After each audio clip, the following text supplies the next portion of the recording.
Unesp, tenho hoje o prazer de estar entrevistando o prefeito Rômulo Ripa.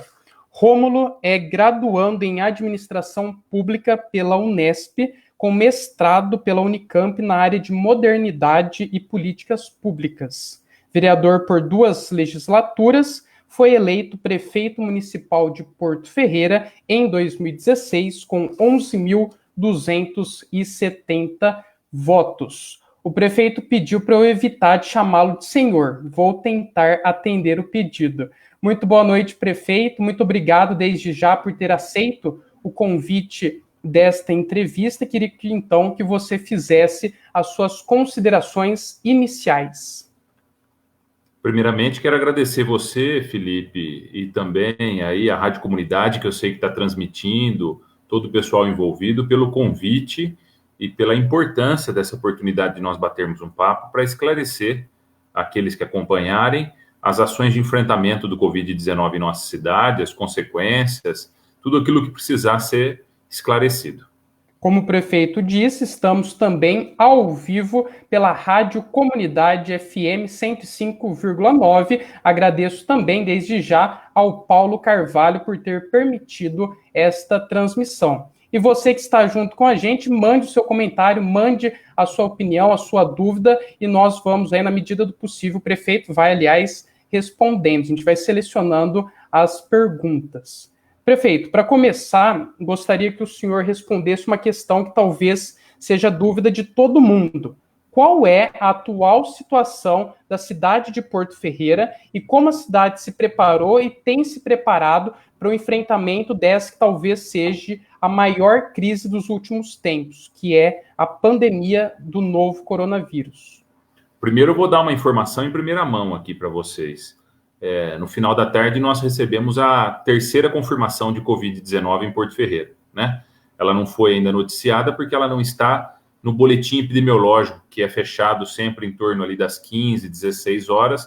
Como o resultado do exame chegou depois, nós não tivemos tempo hábil de divulgar, e isso vai ser divulgado amanhã. Então, é um caso de uma mulher, salvo o maior engano, na faixa dos 40 anos, que teve esse exame confirmado. Então, hoje a nossa situação são 3 casos confirmados, um recuperado, que foi um paciente de 37 anos, que ficou internado no Hospital Dona Balbina, sob observação, recebendo os devidos cuidados, e teve alta, graças a Deus. Infelizmente, o segundo caso foi de um rapaz de 47 anos, que estava na UTI, um caso mais grave, e evoluiu a óbito, teve grande repercussão na nossa cidade. E agora o terceiro caso, o caso dessa mulher, essa moça, que infelizmente também foi confirmada e está internada, sendo observada pelos técnicos, os médicos, os profissionais todos do Hospital Dona Balbina. Nós temos ainda outros suspeitos, né, que estão em isolamento domiciliar, por serem profissionais da área de saúde, mas já foram colhidos os exames pela USP de Pirassununga e nós devemos ter o resultado amanhã. Também em síndrome gripal, hoje são 19 pessoas em acompanhamento. Esclarecendo o que é a síndrome gripal. A síndrome gripal é aquele conjunto de sintomas que poderiam ser classificados como Covid-19, mas que, por orientação do Ministério da Saúde e da Secretaria Estadual de Saúde, não é colhido exame porque a pessoa não se classifica como caso grave, não está internada, nem é profissional da área da saúde. Perfeito, prefeito. Houve, há um tempo atrás, a divulgação pela Secretaria de Saúde de uma dificuldade para a aquisição de alguns equipamentos, que são os EPIs, equipamentos de proteção individual. Acho que eram 20 mil máscaras, se não me engano, máscaras cirúrgicas, né? Esse problema já foi solucionado e, se não, tem previsão para que ele seja solucionado? Nós já adquirimos os EPIs todos necessários e também já estamos fazendo novas aquisições. Porque, como é uma série, nós temos que estar preparado para quando acabar esses que nós já adquirimos, aliás, novas séries de fornecimento chegarem, né? Então, exemplo, só em uma das compras de máscaras que nós fizemos foram mais de 50 mil máscaras. E enfrentamos a dificuldade de que esse momento é um momento que, infelizmente, o capitalismo tem abusado, né? como a mercadoria está em dificuldade de se encontrar no mercado comum, o preço está elevado, as pessoas têm encontrado essa dificuldade e o poder público ainda mais diferente. No ponto de vista do quê? Que a compra pública ela é excessivamente burocrática, que nós somos vistoriados pelos órgãos de controle todos, então nós temos que ter essa atenção redobrada do ponto de vista de fazer as compras com qualidade, em preço justo, e assim tentar enfrentar a situação dos EPIs junto aos nossos profissionais. O senhor nomeou no dia 16 de março, antes mesmo da primeira confirmação de morte aqui no Brasil por Covid-19, um comitê responsável pelo enfrentamento dessa crise. A pergunta é, quem compõe esse comitê e qual a importância dele? O comitê é capitaneado pela nossa secretária de saúde, a dona Vera Visoli, né? Ela é a gestora do comitê. Eu participo das reuniões, mas o encargo das decisões são sempre sob direção dela e orientação técnica dela. Demais técnicos da Secretaria de Saúde, a provedoria do Hospital Dona Balbina, bem como outros representantes do hospital, representantes dos nossos convênios médicos, que são os serviços particulares aí envolvidos na saúde de uma forma em geral na nossa cidade, membros da Procuradoria, membros da Secretaria de Gestão, do próprio gabinete do prefeito, da Educação, outros secretários que participam desse processo de tomar decisão. Só que além dos membros efetivos, que foram denominados aí através do decreto que regulamentou a criação do comitê, nós temos também a presença dos membros convidados, que são aqueles que são chamados para prestar eventuais esclarecimentos. A exemplo, como o presidente da Associação Comercial, como médicos infectologistas, aqui destaco a presença do Dr. Carlos Eduardo, que é o nosso médico infectologista na rede municipal, também Dr. Fernando Ramos deu uma participação muito importante, Rodrigo Sanderson em vários momentos, então sempre nos baseando no conhecimento científico, médico, para tomar as decisões que são de competência da gestão. No dia 15 de abril, o senhor decretou Porto Ferreira como estado de calamidade pública, seguindo a tendência de outras 400 cidades no interior paulista, a citar exemplos da região como Tambaú, Pirassununga, Santa Rita do Passa Quatro.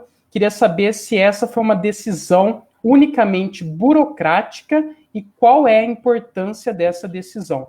Ela é de caráter burocrático do ponto de vista de que ela é essencial para que o município mantenha suas ações focadas na saúde. Para aqueles que não têm um acompanhamento direto da administração pública, eu faço questão de explicar. Nós temos regras da Lei de Responsabilidade Fiscal e da própria Constituição Federal que nos impõem obrigações do gasto público, ou seja, 25% de toda a receita própria do município, dos recursos que são colhidos dos contribuintes municipais, devem ser investidos na educação.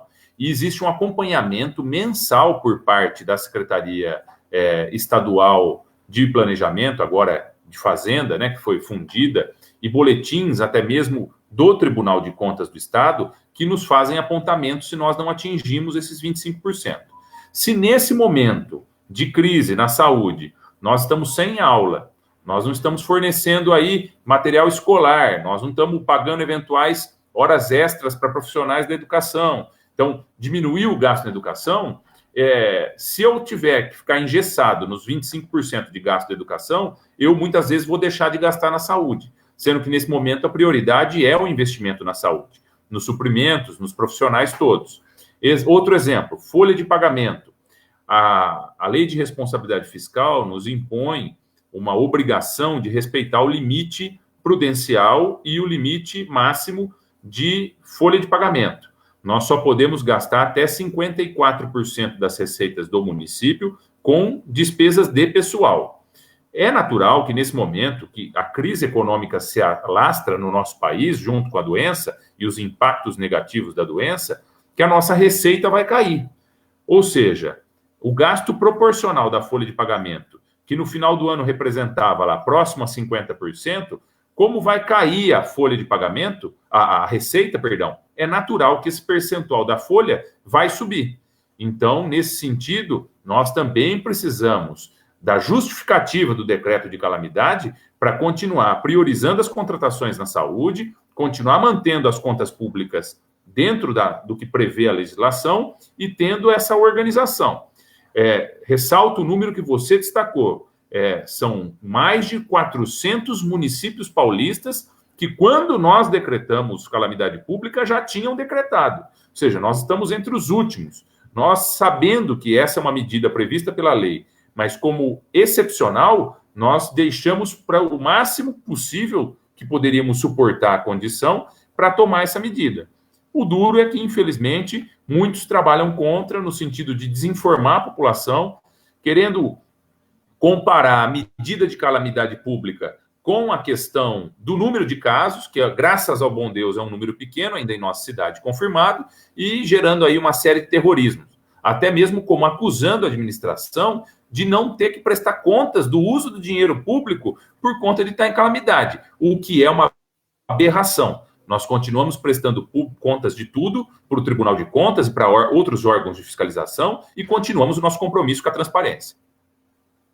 Beleza. Lembrando que estamos transmitindo essa entrevista ao vivo pela Rádio Comunidade FM. Estamos agora com quase 300 pessoas acompanhando ao vivo esta entrevista. Queria perguntar também, prefeito, em relação ao hospital de campanha que será montado na cidade. Inicialmente tinha se dito que seria montado na chamada creche do idoso. Depois vai ser montado agora oficialmente, com parceria fechada da prefeitura com o Hospital Dona Balbina, no próprio hospital. Queria saber como irá funcionar, então, esse hospital de campanha que será montado no Hospital Dona Balbina. Primeiro, faço questão de explicar para as pessoas o porquê desse cálculo da quantidade de leitos. Tanto o Ministério da Saúde quanto a Secretaria de Estado de Saúde possuem uma métrica em cima da nossa população da quantidade de leitos que nós vamos precisar.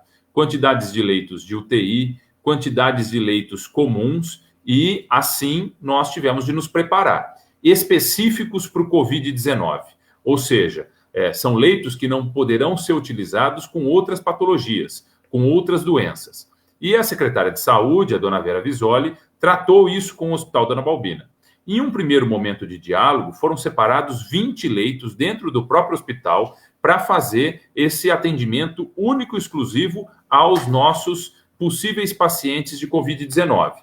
Então, o nosso cálculo, nós teríamos que ter, dentro dessa métrica apresentada pelo Ministério da Saúde e da Secretaria Estadual de Saúde, 30 leitos, né? Mais objetivamente, 28 leitos. Como o hospital já tinha nos separado 20, nós começamos a procurar um espaço público para fazer os outros 8 leitos, e a dona Vera nos recomendou também fazer 2 leitos de estabilização, ou seja, eventuais casos que tivessem um avanço, uma piora, seriam estabilizados para levar para a UTI, que está dentro do Hospital Dona Balbina. Acontece que o CDI, naquele momento, era o prédio mais adequado. Possui banheiros adaptados, uma boa cozinha para fazer a refeição dos pacientes, é amplo, possui quartos, então nós só compraríamos a estrutura hospitalar. São macas, camas hospitalares, suportes de soro e outros suprimentos. Quando nós estávamos nos preparando nesse sentido, o próprio hospital achou a solução para encaixar esses outros 10 leitos lá dentro. Então, eu tenho aqui que render as minhas manifestações de gratidão à provedoria do Hospital Dona Balbina, na pessoa do Gilson Fantinato, provedor, o Anselmo, administrador, e lá outros colaboradores, todos os trabalhadores da área da saúde, por terem aceitado esse desafio e encontrado essa solução. O que para nós é mais seguro, é mais tranquilo, até mesmo porque eles têm toda a expertise e os nossos leitos de UTI, que estão separados, estão lá dentro também. Então, hoje a cidade conta com 30 leitos de enfermaria para atendimento de Covid-19 e 4 leitos de UTI. Ainda existe o trabalho do hospital e da Secretaria de Saúde para o credenciamento de outros 3 leitos de UTI. Então, nós vamos chegar num total de 7 leitos de UTI só para o Covid-19.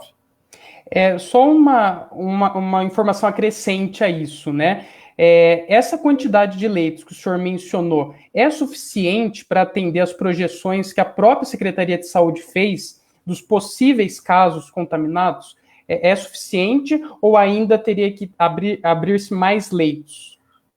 Não, dentro da métrica apresentada pelos órgãos estadual e federal, são suficientes. porque foram calculados a quantidade de pacientes que eventualmente terão Covid-19 em Porto Ferreira, o percentual desses pacientes que terão um estágio mais grave e vão precisar ficar internados, e desses mais graves, outro percentual que eventualmente vai evoluir para um quadro de UTI. Isso calculado, e aí é um dado assustador que as pessoas não têm muita noção, por 4 meses, que é o que o Ministério da Saúde e a Secretaria de Saúde indicam que vai durar ainda o período mais crítico da pandemia. Então, nós estaremos falando de maio, junho, julho e agosto. Prefeito, sobre os testes enviados à USP de Pirassununga, e aí eu gostaria de fazer um parênteses. Na semana passada, em entrevista, o Dr. Rodrigo Sanderson falou da importância de se testar a população. Ele elogiou o trabalho da Secretaria de Saúde, mas disse que os governos não poderiam ter receio em investir pesado na compra de testes rápidos para poder testar a população, porque só assim nós poderíamos ter uma noção do solo em que nós estamos pisando, né? Eu gostaria de saber quantos testes já foram adquiridos pela Prefeitura e se há previsão para novas aquisições. Nós adquirimos 400 testes da USP de Pirassununga, que são os testes que estão sendo feitos nesses pacientes, né, de casos mais graves. Volto a ressaltar, a orientação do Ministério da Saúde e da Secretaria Estadual de Saúde é no sentido de fazer os testes somente em profissionais da área e também em casos graves. Os demais deverão ser classificados como síndrome gripal. Então, nós temos seguido essa orientação. E eles têm chegado o resultado, Felipe, em menos de 24 horas, o que tem dado uma alta agilidade para nós nessa política de diagnóstico e números para o enfrentamento. Paralelamente, o Ministério Público do Estado de São Paulo, e aqui quero agradecer também o Dr. Gustavo Zamprolio e também o Dr. Leandro Viola, que são os titulares aqui do Ministério Público em nossa cidade, pediram que o Judiciário liberassem os recursos do fundo local das multas, das pecúnias todas aplicadas pelo Ministério Público em ações judiciais na nossa comarca. E foram liberados, salvo maior engano, quase R$200 mil, eu não vou lembrar o número exato aqui, que também foram utilizados na aquisição de exames. Mas dessa vez, os kits de exames rápidos. São 1.000 kits de exames rápidos que foram adquiridos com esses recursos. Desses kits, nós vamos fazer um trabalho muito importante com a nossa equipe, que é o de traçar um perfil epidemiológico junto à sociedade. Então, a Secretaria de Saúde está separando o número desses kits e fez já um calendário que está no nosso plano de enfrentamento, de contingência, para fazer de maneira sortida em grupos das unidades de saúde, das entidades públicas, como exemplo Solar, Casa Reamar, para fazer o quê? Ver se nesses locais nós temos pessoas que já tiveram contato com o vírus. Então, assim, nós vamos ter um perfil epidemiológico para saber, será que são só as pessoas que estão tendo sintomas que tiveram eventual contato com o vírus? Às vezes, e isso é muito importante, nós temos um percentual da sociedade já infectada sem sintomas. Aí é aquela teoria do quê? De que o vírus no Brasil, por conta de clima e outros padrões científicos, pode eventualmente se comportar de maneira diferente. E em cima desse perfil, desse diagnóstico epidemiológico na cidade, nós vamos ter aí vamos dizer assim, uma sensibilidade ainda mais fina para traçar os nossos próximos meses de enfrentamento. Só para constar, essa pergunta que eu fiz agora para o prefeito foi a dúvida também da Elaine Cainelles. Ela perguntou teste para todos? O prefeito, então, já respondeu que apenas os profissionais da área de saúde, os casos graves, estão sendo testados. Agora, a próxima questão é em relação um pouco do que o senhor comentou também, que é o problema da subnotificação, que é uma realidade também em nossa região. Queria saber se, na sua opinião, é possível, diante desse cenário, flexibilizar o isolamento social da população neste momento. E quando eu digo isso, me refiro ao decreto de ontem do distanciamento social seletivo e da retomada das atividades, né, que foi publicado ontem, dia 23 de abril. É o momento para flexibilizar?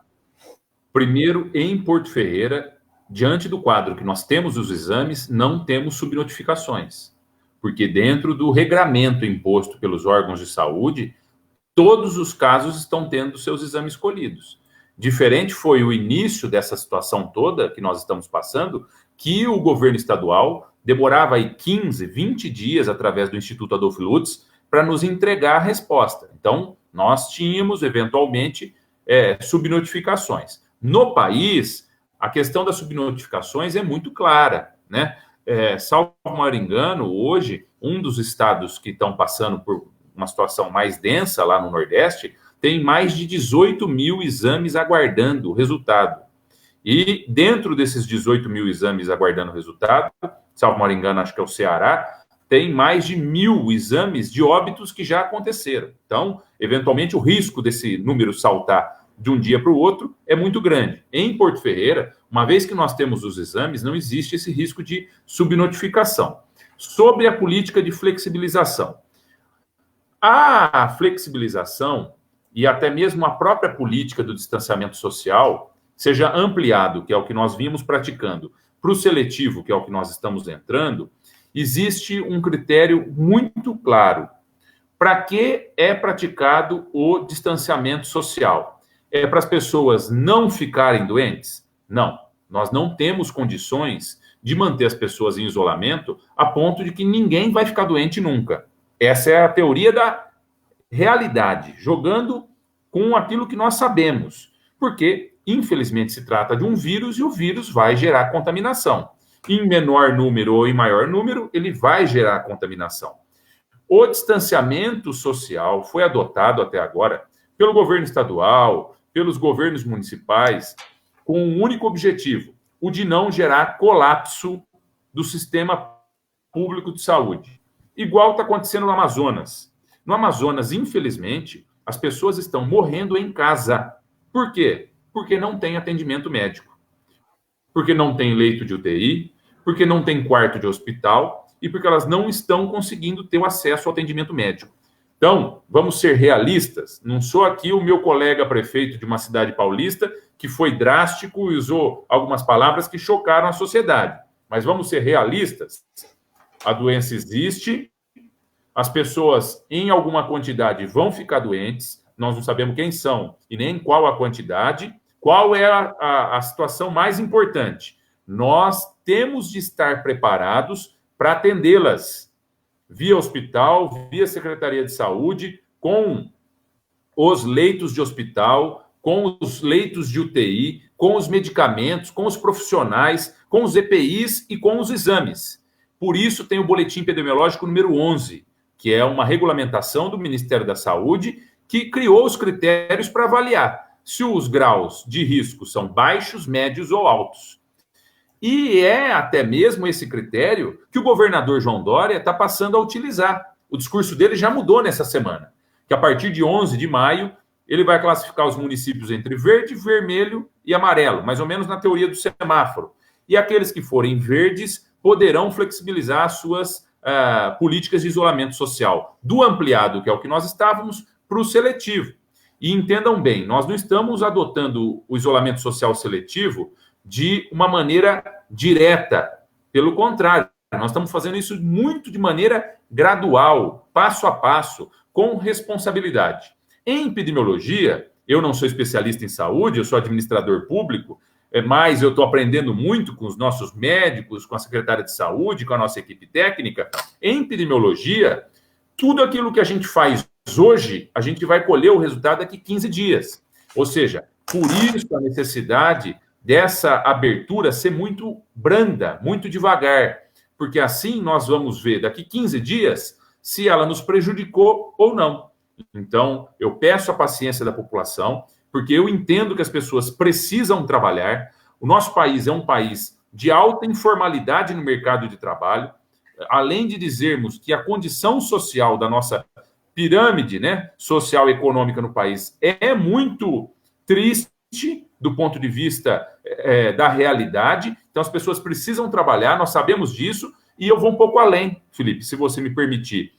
Nós estávamos vivendo um momento já muito perigoso da desobediência civil, porque a população só acredita nas situações de uma maneira pedagógica. O discurso que eu encontrava muito de alguns cidadãos era no seguinte sentido: porque eu tenho que deixar de trabalhar, estou ficando com as minhas contas todas enroladas, vamos dizer assim, num linguajar mais popular, se em Porto Ferreira nós não temos casos confirmados, ou se nós temos poucos casos.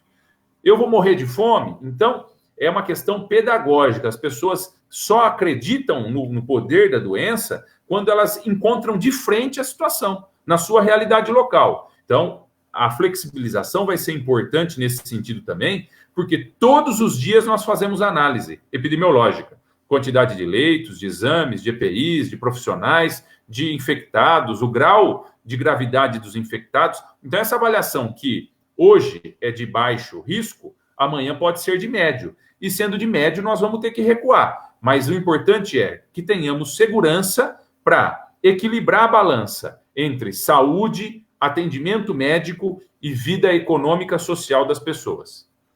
É o famoso ver para crer que o prefeito comentou aqui da população, né? De uma parte pequena da população. O decreto que o senhor publicou ontem traz também uma série de regras chamadas de regras sanitárias, que são medidas que devem ser adotadas pelas pessoas e também pelos estabelecimentos comerciais, como o uso de máscara, álcool em gel, limpeza frequente do ar-condicionado, de superfícies de toque, enfim. A minha pergunta é: como fiscalizar o cumprimento dessas medidas e se existe algum canal para a população fazer a sua denúncia se observar que alguma medida não está sendo cumprida? Essa também é, em parte, a dúvida da Fran Lecione, Ariane Ayrton e Wanda Mazzi, que falam que observaram muitas pessoas na rua sem a utilização de máscaras. Vou defender novamente a força da conscientização e do quanto as ações do poder público devem ser pedagógicas, devem educar as pessoas, devem fazer com que elas vislumbrem de maneira muito objetiva a necessidade de agir de acordo com as regras. O poder público não pode ser o vilão da história do ponto de vista de que, olha, se você não andar com a máscara, eu vou te multar. Se você público de risco, com determinada idade não ficar em casa, eu vou te multar. Então, não, nós queremos primeiro conscientizar as pessoas, nós queremos que elas auxiliem o poder público e a sociedade a caminhar num sentido só. A pandemia é grave, a pandemia é séria, mas nós precisamos caminhar juntos. Nós vamos sair dessa situação, com certeza, mas se nós estivermos unidos, nós vamos sair de maneira mais rápida e mais eficiente. As pessoas que eventualmente verem que existem comerciantes, populares, cidadãos que não têm cumprido aí o ordenamento jurídico imposto pelo município, podem e devem acionar a Polícia Militar, a Guarda Municipal ou a nossa própria fiscalização de posturas. Confesso a vocês, não tem sido uma missão fácil. As nossas equipes têm trabalhado, a Polícia Militar, a Guarda também, porém, como disse, nós ainda estávamos vivendo um momento de alto teor de desobediência civil, o que não é bom para nenhum de nós, porque as pessoas não cumprem a regra, querem furar a regra e, pelo contrário, começam a gerar um enfrentamento à regra, que só vê o bem da coletividade, que só está preocupada com o bem-estar da sociedade. Então, vamos trabalhar a conscientização e, se necessário for, volto a dizer, procurem a Guarda Municipal, a Polícia Militar e a fiscalização de posturas. Todos eles, além da fiscalização sanitária também e epidemiológica, todos eles têm o dever e a obrigação de atuar nesse sentido. Prefeito, ainda dentro da flexibilização do isolamento social, uma questão que apareceu aqui mais de uma vez, dúvida do Rony Correia e da Lilian Silva também, que é em relação às aulas municipais, as aulas da rede pública, como que ficam? Eu vou dar a minha opinião particular e depois vou falar enquanto gestor público, tá? Primeiro, eu, conhecendo a nossa sociedade e conhecendo a nossa estrutura social, duvido que o ensino à distância, nesse momento, tenha efetividade e realmente gere aprendizado junto às nossas crianças. Eu, de maneira alguma, permitiria o só fazer para o inglês ver, como diz o ditado. As crianças têm que aprender. E para ter o processo de aprendizagem, nós sabemos que tem que ter o professor, tem que ter a merenda, tem que ter o material escolar, tem que estar preparado na rede para receber essas crianças. Só que com isso, o quê? Segurança para recebê-las. Então, hoje, a secretária de Educação, a professora Maria Cecília, fez vários encontros com os diretores das unidades escolares e com representantes dos professores. Para quê? Para planejar esse retorno. Então, na semana que vem, professores, diretores e profissionais das unidades vão ser chamados a voltar às suas unidades para trabalhar esse planejamento. E aí, de maneira democrática e participativa, com os EPIs, álcool em gel, com a higienização, com todos os cuidados, vai ser apresentado um calendário junto ao Conselho Municipal de Educação para nós recebermos novamente as crianças. E em qual condição? Em uma condição gradativa. Primeiro, talvez, creches, depois EMEIs, depois EMEFs e assim por diante. Só que isso de maneira dialogada, através da Secretaria de Educação, com os nossos membros da comunidade escolar. Entrando um pouco mais, aprofundando, aliás, um pouco mais na temática da política e já falando de economia também, como nós sabemos, 2020 é um ano eleitoral. Queria perguntar para você como que isso pode interferir no enfrentamento da doença e se essa questão, que é de saúde pública, pode estar sendo politizada também no nosso município. E de que forma o senhor acha que isso está acontecendo? Eu tenho certeza disso. Primeiro, já quero expressar aqui, não é a pergunta, mas a minha opinião de que as eleições não devam ser suspensas. Elas podem ser prorrogadas para 1 mês, 2 meses, mas todos nós, prefeitos, também os vereadores, fomos eleitos por um mandato de 4 anos. E a sociedade é quem valida novos mandatos. Então, essa questão de estender o mandato em mais 2 anos, eu sou contra, tá? Eu acho que o que legitima o poder é o voto, é a decisão popular. Então, sem passar novamente pelas urnas, ninguém deve permanecer no cargo. Eventualmente, se não tiver situação de segurança epidemiológica para realizar a eleição em outubro, que se avalie uma nova data. Esse ano eleitoral cria algumas dificuldades no primeiro ponto, até da condição administrativa e legal. Vou dar um exemplo. Nós sabemos que nós temos inúmeras famílias passando um momento social muito frágil, em situação de vulnerabilidade social. E qual é o raciocínio imediato? Vamos distribuir benefícios eventuais a essas famílias. Por se tratar de ano eleitoral, a simples entrega de uma cesta básica a uma família, sem um laudo, sem um parecer social de um técnico, de um assistente social, fazendo o seu trabalho e comprovando a realidade da vulnerabilidade nesse contexto familiar, pode ser interpretado como um abuso da máquina e um crime eleitoral. Então, você vê a dificuldade nesse momento. Mesma situação com os medicamentos, que nós precisamos, mais do que nunca, estarmos preparados e suportar a entrega desses medicamentos. Então, é um desafio gerencial e legal. E do ponto de vista político, nós sabemos, e isso não é só em Porto Ferreira, que a oposição sempre tem a pecha de oportunista.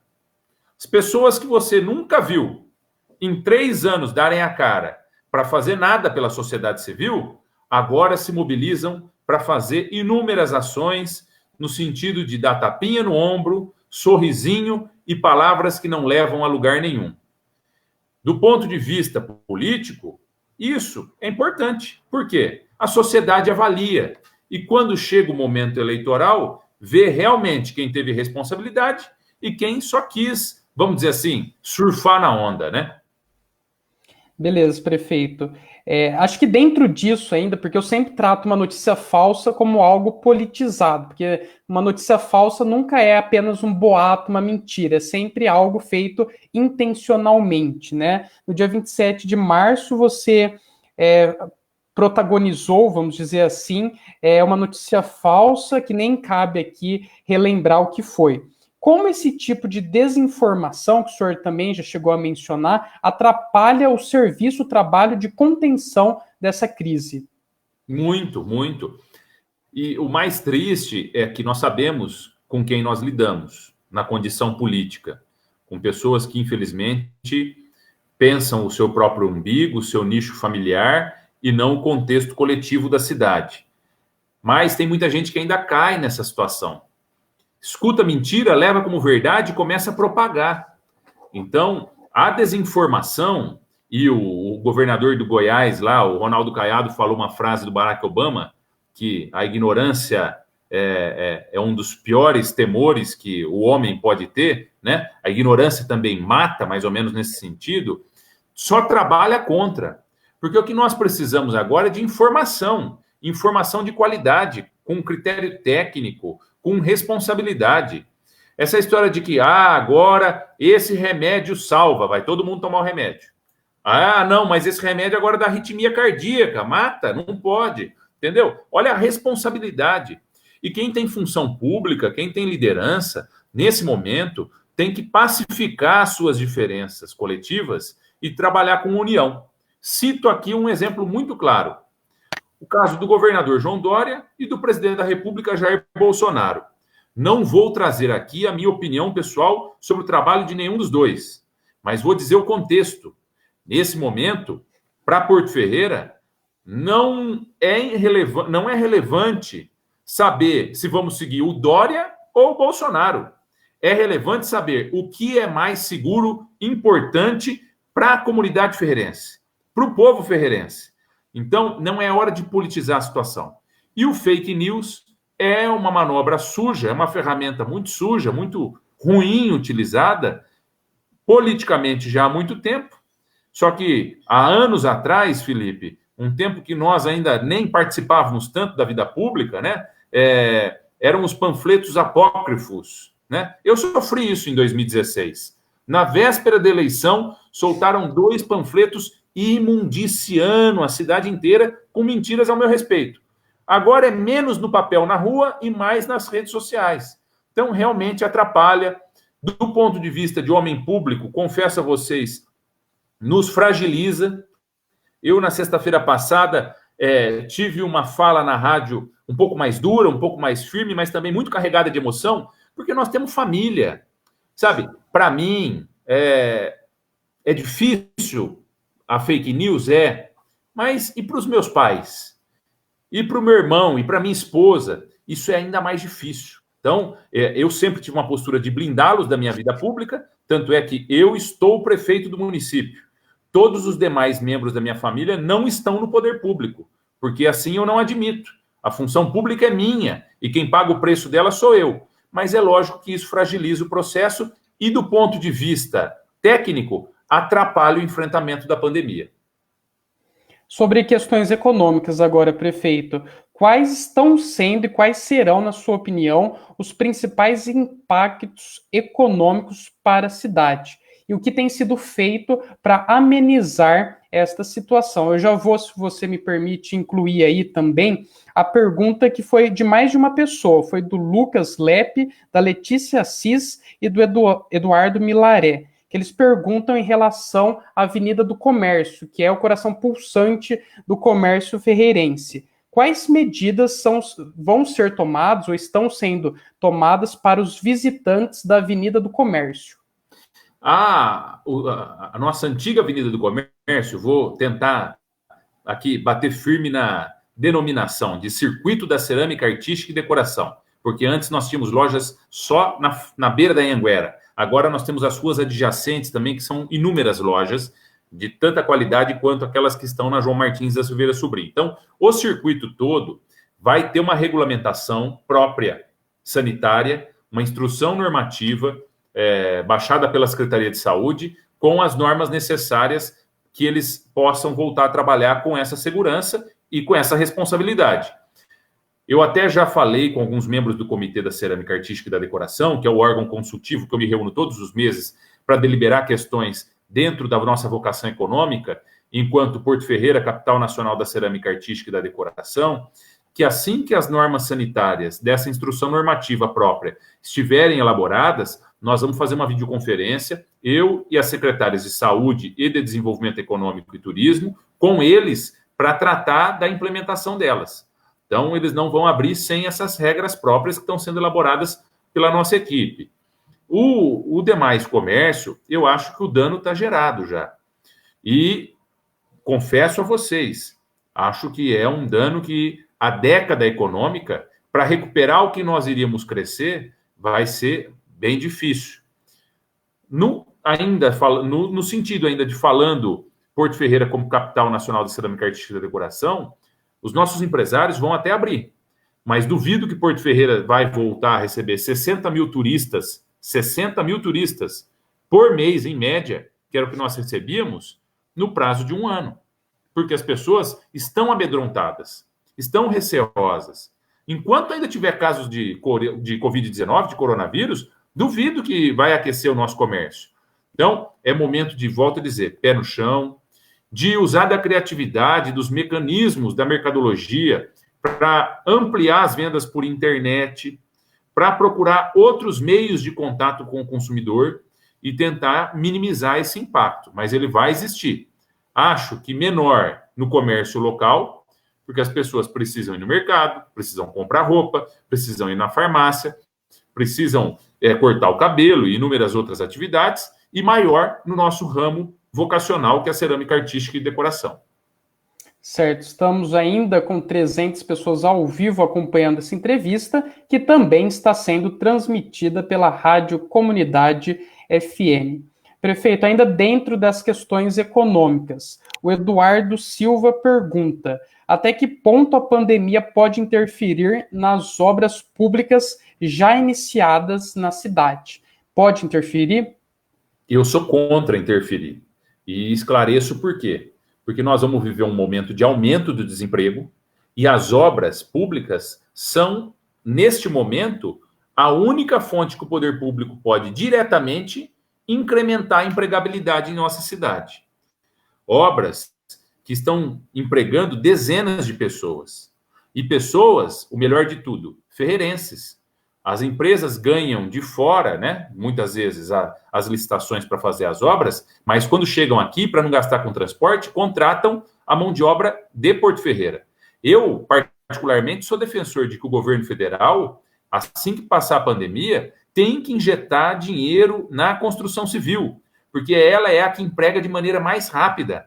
E uma vez as pessoas estando empregadas, aí que elas vão consumir em outras áreas, para gerar outros empregos. A exemplo da indústria automobilística, da indústria de confecção e inúmeras outras. Então, a construção civil não deve ser paralisada nesse momento para não gerar um dano ainda maior na empregabilidade da nossa cidade.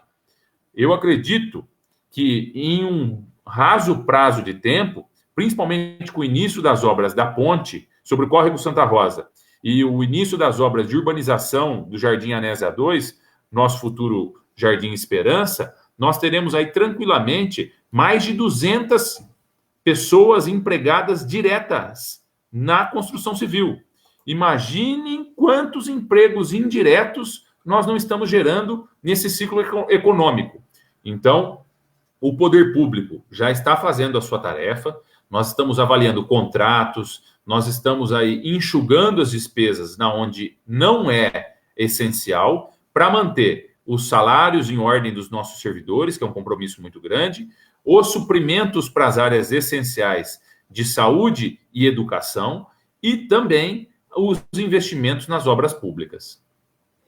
Uma outra pergunta que chegou aqui também sobre questões econômicas é se é possível o executivo criar um projeto de lei para reduzir salários de alguns servidores, dos vereadores e do próprio prefeito, para poder conseguir aumentar a arrecadação, de certo modo. Essa pergunta é do Alexandre, embasando a questão dele. A Câmara Municipal de São Paulo, seguindo o exemplo da Assembleia Legislativa do Estado de São Paulo, enviou um projeto nesse sentido, né, de conter os gastos para poder conseguir economizar determinados valores e poder reverter isso para o enfrentamento do coronavírus. Isso é uma realidade que se aplica aqui na nossa cidade também? Eu, particularmente, Felipe, tenho dito já isso dentro do gabinete, que agora, no início do mês, na próxima folha de pagamento, vou fazer essa avaliação do ponto de vista de empregar essa redução no meu subsídio e, eventualmente, dos comissionados mais próximos, principalmente secretários. Eu acho injusto para os servidores que estão trabalhando ter redução salarial. E vou além, existe jurisprudência que é contrária a essa redução. Alguns municípios têm utilizado isso de maneira eleitoral, de maneira política, como uma bandeira política. E muito em breve, se reduzirem salários dos servidores públicos, quem assumir a cadeira, vamos supor, em janeiro, sejam os mesmos gestores ou outros, vão ter que pagar eventuais indenizações a esses servidores, por conta dessas jurisprudências. O que os deputados fizeram da Assembleia Legislativa, e eu acho louvável, e agora você me disse, eu nem sabia, da Câmara Municipal de São Paulo, é a diminuição dos próprios subsídios e dos seus contratados. Então, contratados quais? Os comissionados. Eu não afasto a hipótese de eventualmente adotar essa medida aqui. Da Câmara Municipal eu nada posso fazer, porque existe a independência e a autonomia dos poderes. Mas da minha questão, do próprio vice-prefeito e dos comissionados, não dos demais servidores, nós vamos discutir isso agora, na próxima folha de pagamento, se necessário for. Porque não vou mentir para vocês, a nossa equipe está trabalhando como sempre trabalhou, com a mesma contingência, com a mesma efetividade e com o mesmo desejo de oferecer o melhor serviço possível à nossa população. Mas não vou afastar a hipótese. Certo, só para esclarecer, então essa pergunta foi do Alexandre de Barros, eu não sei se cheguei a mencionar o nome dele aquela hora lá. Pensando agora no mundo pós-pandemia, na sua opinião, a resposta do município foi rápida? Se você pudesse avaliar a sua gestão, Rômulo, no combate à pandemia, o que foi ruim, o que foi bom e o que poderia ter sido melhor, na sua opinião? Tá. Primeiro, eu acho que nós fomos rápidos, sim, na questão do enfrentamento. Como você destacou na sua pergunta, lá no início, nós iniciamos o nosso trabalho de comitê de enfrentamento antes até mesmo da primeira morte no país, que foi lá no início do ciclo. Ou seja, nós tivemos essa preocupação. Eu aqui sou muito grato à equipe que eu possuo, né? O prefeito, ele é o líder do processo, ele tem a responsabilidade de escolher a sua equipe. E eu, graças a Deus, escolhi muito bem a minha, junto com o doutor Saldanha, o nosso vice-prefeito, com o nosso grupo político, porque nós temos excelentes quadros em todas as secretarias. E, nesse momento, tem que fazer aqui a minha deferência especial à nossa secretária de saúde, a dona Vera Visoli, que é reconhecida na região como uma exímia gestora na área. Então, tudo isso favoreceu esse processo. Agora, é muito difícil, nesse momento, ainda dentro do contexto, vamos dizer assim, no olho do furacão, avaliar o que poderia ser melhor e o que poderia ser pior. Porque nós estamos, literalmente, nesse caso, trocando o pneu do carro com o carro andando, Felipe. É uma dificuldade. Lidando com um inimigo completamente desconhecido, que é o coronavírus. Invisível, né? Invisível e desconhecido. Porque ele tem menos de 6 meses de existência. E todos os países europeus, a própria China, os Estados Unidos, que são reconhecidos aí na área da ciência e da tecnologia, não conseguiram detectar a sua origem, a possibilidade de um tratamento efetivo do ponto de vista medicamentoso. Então, é difícil fazer essa avaliação. Eu diria que, com tranquilidade, todos os nossos esforços, todas as nossas competências, todo o nosso vigor está depositado na questão do enfrentamento, e digo isso de maneira coletiva, enquanto prefeito, enquanto gestor, enquanto líder dessa equipe, e até mesmo como líder dos ferreirenses, e a história há de nos avaliar. Beleza, depois desse exercício de autoavaliação, vou repetir uma pergunta que eu fiz para o Dr. Rodrigo a semana passada, que é se o senhor acha que essa situação toda, essa situação atual que nós vivemos, pode gerar bons frutos no futuro. E quais seriam esses bons frutos? Tenho certeza disso. Eu torço para que a sociedade saia mais solidária e mais fraterna desse processo. Eu, particularmente, tenho sentido muito a falta de poder dar um abraço nas pessoas, um aperto de mão.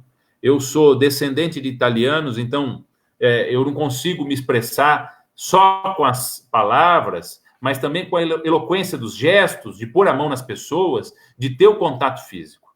Então, eu tenho sentido muito falta disso, e aí são nesses momentos que nós damos ainda mais valor. você vê a minha situação. A minha mãe é uma pessoa muito receosa com essa questão da condição de saúde. Uma das coisas que eu mais sinto falta é de chegar na casa da minha mãe para visitá-la e poder dar um beijo, um abraço, com a tranquilidade de não estar transmitindo nada para ela.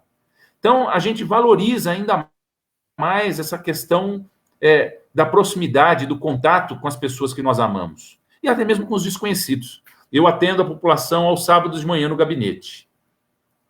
Eu não consigo atender a pessoa sem levantar, receber ela na porta, com um abraço, com um beijo, com um aperto de mão. Então, isso tudo eu acho que vai promover a fraternidade, a solidariedade dentro da nossa sociedade. Segundo ponto, do ponto de vista científico e do ponto de vista gerencial dos países, dos estados e dos municípios, nós fomos pegos de surpresa. Nós estávamos mal preparados. Os países todos não acreditavam nessa possibilidade. Lá atrás, alguns analistas já diziam que a eventualidade de uma terceira guerra mundial ia ser feita em cima de um vírus e não de armas, né? Físicas, nucleares, atômicas e outras. E nós não acreditamos nisso. Então, eu acho que a sociedade e os países todos vão sair mais preocupados em terem planos efetivos de enfrentamento e contingenciamento a outras doenças que possam existir. A globalização e a agilidade dos meios de transporte e de comunicação faz com que todas as interações sejam muito rápidas. E nós não estávamos preparados para isso. Fomos todos pegos de surpresa. Acho que é uma herança que vai nos deixar mais forte. Outra questão que eu acho que também fica, por exemplo, nós estamos conversando, tendo um bate-papo muito proveitoso, que eu acredito que está sendo esclarecedor para muitas pessoas, e estamos aí a talvez quilômetros de distância. Então, as videoconferências, essas agilidades dos processos de comunicação também vêm para ficar. Quantas vezes eu saio de Porto Ferreira e vou até São Paulo para fazer uma reunião com o secretário de Estado? O gasto que nós temos disso, com tempo, combustível, desgaste de veículo, o risco do transporte, poderia ser evitado com um diálogo tão proveitoso como esse. Mas o principal, a necessidade de união. Então, essa fraternidade, essa solidariedade, eu acho que é a principal das heranças que nós vamos ter dessa pandemia. Perfeito, prefeito. Mais de 260 pessoas conosco, quase uma hora de entrevista, muitos comentários, muitas opiniões, mas já vamos nos encaminhando, então, para uma finalização. Gostaria que o senhor pudesse, então, fazer os seus comentários finais neste momento. Eu quero agradecer você, Felipe, pelo convite. Agradeço novamente à Rádio Comunidade FM. Destaco aqui, Felipe, o meu carinho e a minha admiração a você, tá? Você sabe que nós temos pouco contato, mas eu costumo dar crédito aos depoimentos das pessoas que eu confio e também o olhar das pessoas que amam as outras. E eu trabalho cotidianamente com a sua madrinha, você sabe disso, e ela tem uma admiração, um carinho, e os depoimentos dela fazem com que eu tenha a admiração que ela tem por você, através dos olhos dela, que eu sei que são muito sinceros. E essa sua atuação, na semana passada eu não vi ao vivo a sua entrevista com o Dr. Rodrigo, mas assisti depois, e essa sua preocupação são muito nobres. Então aqui fica o meu agradecimento e a minha admiração ao seu trabalho, à sua liderança nesse momento, bem como, mais uma vez, à Rádio Comunidade. A todos aqueles que nos acompanharam, eu agradeço também a atenção. Continuo à disposição sempre que for necessário para prestar os devidos esclarecimentos e volto a falar frontalmente com a população de Porto Ferreira. O momento é um momento difícil, é um momento desafiador, é um momento que nós não esperávamos passar. Eu sonhei a minha vida inteira, eu me preparei a vida inteira para estar prefeito da nossa cidade e liderar a nossa cidade por uma jornada de progresso. E nunca pensei que passaria por esses momentos. Mas se assim aconteceu, e se Deus confiou a nós todos estarmos vivendo esse momento, que nós tenhamos união e responsabilidade. Exemplo, nós estamos flexibilizando o distanciamento social de maneira convicta, dentro dos padrões todos requisitados pelo Ministério da Saúde, para que você, cidadão, volte a ter a sua vida social, econômica e de trabalho. Só que se você não cumprir a sua obrigação e a sua responsabilidade junto com a coletividade, do ponto de vista de ter as precauções sanitárias, de tomar conta da questão da higiene pessoal, de usar a máscara nos ambientes públicos, de também aí respeitar os limites impostos. Quando os limites são pensados pelas normas técnicas e sanitárias, quantidade de pessoas em ambientes públicos, o fato da gente não estar podendo ir na missa no final de semana ou no culto de maneira presencial para aqueles que professam a sua religião assim, não é porque alguém maldoso está pensando isso, é porque alguém está pensando pelo nosso bem coletivo. Então, a nossa responsabilidade individual diante com o todo. Então, você precisa dar a sua contribuição. Você precisa cuidar do seu cotidiano junto com os seus familiares e com as pessoas que você ama, para que nós não tenhamos que retroceder. Se amanhã, numa avaliação epidemiológica, disparar o número de casos de Covid-19 em Porto Ferreira, não tenham dúvidas que, dentro da responsabilidade da minha função, eu vou ter que determinar o lockdown, que é o fechamento de tudo. Toque de recolher para as pessoas ficarem em casa. Não quero. E confio que nós não vamos precisar chegar nesse ponto. Por quê? Todos os ferreirenses vão dar a sua contribuição. Então, nós entramos nessa juntos, sem saber que entraríamos. E nós vamos sair dessa juntos também, dando cada um qual a sua contribuição. E sempre com o meu pedido, que eu sei que é o pedido íntimo de cada um de vocês. Que Deus continue abençoando Porto Ferreira, a nossa cidade, a nossa terra de oportunidades. Agradeço as palavras, prefeito, agradeço mais uma vez, então, a sua disponibilidade, atenção, carinho, por essa prestação de serviço à comunidade ferreirense. Como você lembrou, agradeço também ao Paulo Carvalho por ter permitido essa transmissão mais uma vez pela Rádio Comunidade FM 105,9. Lembrando que essa entrevista será retransmitida amanhã, sábado, às 19 horas, também pela Rádio Comunidade FM. E agradeço a todos vocês que mandaram muitas perguntas, muitos comentários, exibiram a sua opinião, isso é muito importante nesse momento. Agradeço mais uma vez a participação. Eu vou encerrar a transmissão da live nesse momento. Uma boa noite para todo mundo. Um abraço, boa noite.